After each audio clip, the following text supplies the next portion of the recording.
Hello बच्चों, let's read the question. So in this question, how is dielectric constant expressed in terms of capacitance of a capacitor?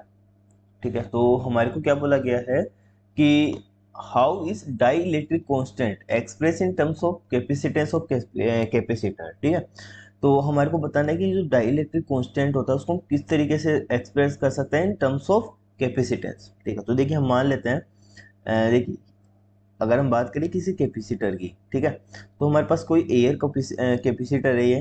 ठीक है, ये medium जो है इसके बीच में ये एयर है। ठीक है, अगर हम बात करें हमारा क्या है, एक एयर कैपेसिटेंस कैपेसिटर है जिसका कैपेसिटेंस, अगर इसकी मैं कैपेसिटेंस की बात करूँ इसका कैपेसिटेंस क्या है, सी नोट है। ठीक है, अब हम दूसरा कैपेसिटर लेते हैं डाई इलेक्ट्रिक कैपेसिटर। ठीक है, जहाँ पर हमने क्या ली, इसके बीच में एक स्लेब, ठीक है, इसको हम बोलते हैं स्लेब, या फिर कोई भी मीडियम हो सकता है। ठीक है, स्लेब। अब इसका जो डाइलेक्ट्रिक कांस्टेंट होगा वो मैंने के माना।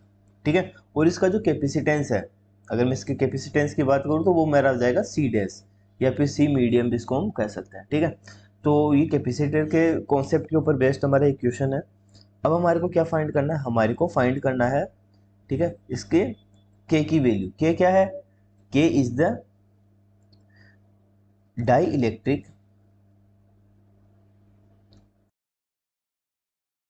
कांस्टेंट।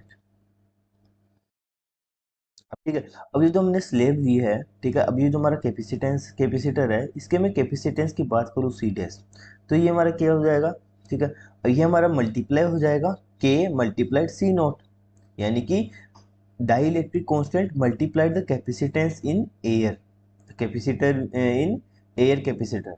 ठीक है, कैपेसिटेंस ऑफ एयर कैपेसिटर। ठीक है, तो ये हमारे पास इससे मल्टीप्लाई हो जाएगा, यहाँ से मैं के की वैल्यू फाइंड करूंगा C dash divide by C not.